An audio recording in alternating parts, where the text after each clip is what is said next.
Today I will be talking about my case study, Elizabeth Bryant. However, she likes to be called Lizzie, so for the remainder of this presentation I will refer to Elizabeth as Lizzie. She is in the second grade and she's 7 years old and she's currently attending Spring Hill ISD. She has a speech impediment, so she is always at least once a week in speech rehab where she can work on her speech. So she's given assessments like these in this case study often, and she's also being tested for gifted and talented. She can currently read fluently at a 5th grade level, and her mom has expressed to me that she will bring home chapter books on Friday and will be finished with them by Monday and score almost a perfect score every time on her AR tests when it's time to test over the books. She loves to read the Spirit franchise, and she loves horses. She loves everything about horses, and she really hopes to own one day. Her teacher, Miss McBride, has been an educator for 23 years and has been teaching at Spring Hill ISD for 22 years. She offers title reading for her struggling students, and pre-COVID she would allow parents of the struggling readers to come in during interventions so that they could gain tools to take back home with them so that they could work with their student at home as well. They also offer guided reading. They will group together the students based on their reading level. So for the advanced students, she will give them more advanced work so that they can hone in more on their skills, and for the struggling students, she will pull them to the side and work with them one-on-one. For the TAPER report of Spring Hill ISD, they had no reports for their 1st and 2nd graders. However, they did have some for the 3rd grade, so that is what I based most of my information on. 70% of the overall 3rd grade populations met their approaches grade level or above for the STAR test. Of that 70%, 60% of African Americans met that mark, as well as 74% of Hispanics, 71% of EL students, and 91% Caucasian students. Also, 26% of the 3rd grade population scored at master's grade level, and African Americans made up 20% overall, Hispanics 25%, EL students 21%, and Caucasians 27%. Next, I will be talking about the first assessment that I gave Lizzie, the PAST test.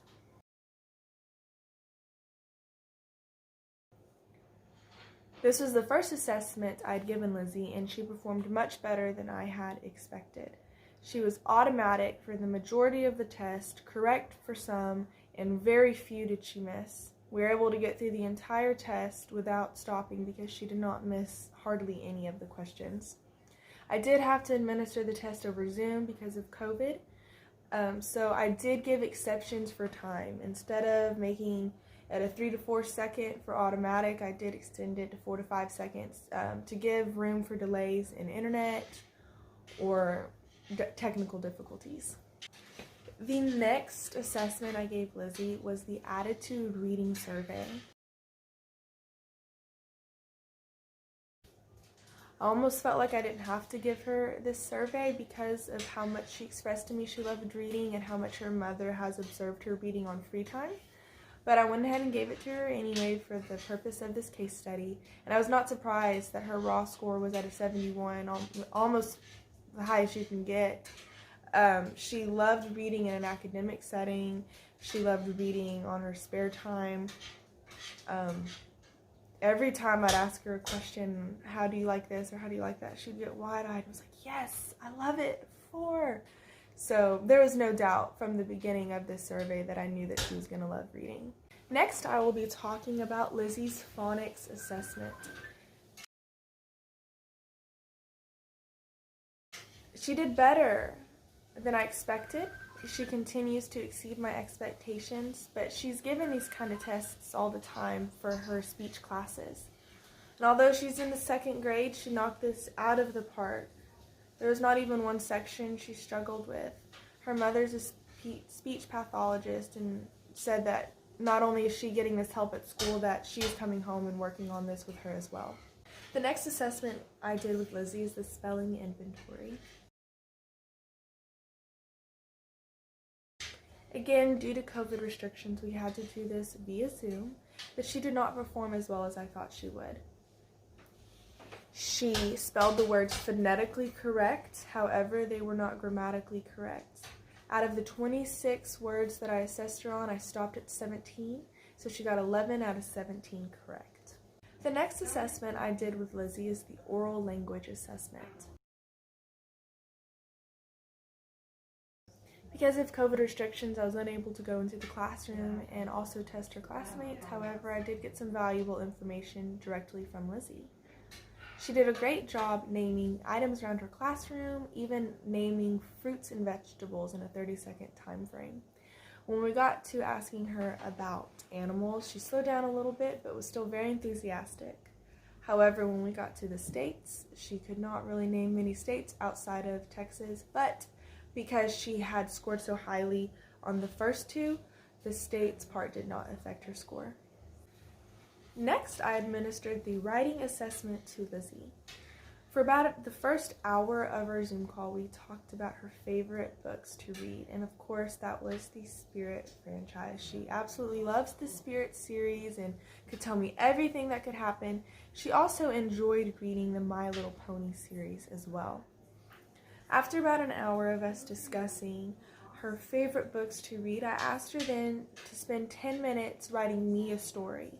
I gave her completely free will and free range to write about whatever she wanted, but I did ask her to hone in on one topic, and she chose to keep it on horses. She ended up exceeding the 10 minutes. When the 10-minute timer went up, she asked for 5 more minutes, and I went ahead and gave it to her so that she could wrap up her story. And her story was a Spirit, My Little Pony theme where the horses went out on an adventure, they drank lots of hot chocolate, and it was such a joy to listen to her come up with this creative story to read me. And because I had to do this over Zoom, I was not able to obtain the actual writing sample to display for you today, and I did ask her mother if she would scan it in and send it to me, but her husband had COVID, she still has work, and so she was unable to get it to me, which I understand. The next assessment I did with Lizzie is the vocabulary assessment. She did absolutely amazing. She was able to know what the 2 similar words were that I would read out to her, but she had trouble with 2 of them, jacket and clip. I'm not sure why jacket stumped her up a little bit. I don't know if it was because maybe she wasn't understanding what I was saying because this was all online, or if she didn't know that jacket and coat were exactly or pretty close to the same thing. Also, the other one she had trouble with was clip. She kept referring to clip as the hair clip. However, for this assessment, it meant clip as in cut. So once I explained to her what the definition of the word was, she did know exactly which other word in the 3 words were similar to clip. The next assessment I did with Lizzie is her word count per minute assessment. I got my 3 passages from grade level 1, 2, and 3 from k5learning.com. I gave her 1 minute to read each passage. For the grade level 1 passage, she read 111 words total, making 2 mistakes, making her word count per minute average 109. And her prosody was about a level 2. For grade level 2, she wanted to read even faster to me. So her word count per minute was 109, so she made 2 mistakes, so her word count per minute was 106. So her prosody level was still about a level 2. I had to explain to her, though, that this is not a test, this is just for me, so that I could analyze her growth. And once she realized that I'm not going to go back and turn this into her teacher, Mrs. McBride, she took a minute to breathe and she was ready to do the 3rd passage that was in the 3rd grade reading level. I was very blown away because even though she slowed down her reading, her word count per minute was 182 and she made no mistakes, making her prosody a level 3. The next assessment I did with Lizzie was the San Diego Quick Assessment. We started with the primer section because she's in grade level 2, so I wanted to start 2 grade levels before her. She did not make a mistake until she got to grade level 3, but she just made 1. However, with that being said, she made it all the way to grade level 7 before I stopped the assessment. She would miss 1 or 2 here and there, but never enough to stop the actual assessment. However, when she got to the 7th grade reading level, she missed 4 in a row, and that's where I cut it off. She still exceeded my expectations for this one. The next assessment I did with Lizzie is the maze assessment. Of course, she did this one absolutely well. She has no problem comprehending a text that she's reading. However, she did miss one. It was the sentence that read, Mrs. Howe Noyes King ran the store, and she, but truck always, had a special treat for Ted. When I asked her why she chose Noyes instead of Mrs., she told me that she didn't know what king meant.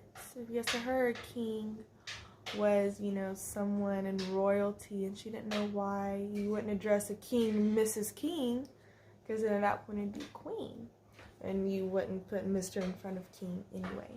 Once I explained to her that King can also be a last name, she immediately corrected her error and changed Noyes to Miss.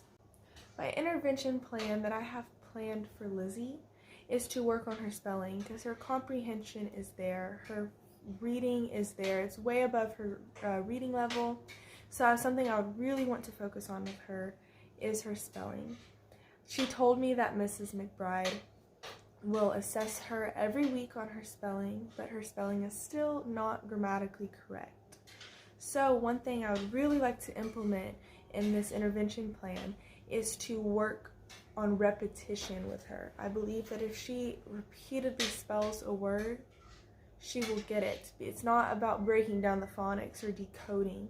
It's that she just doesn't understand how to spell our weird English words because they're phonetically correct.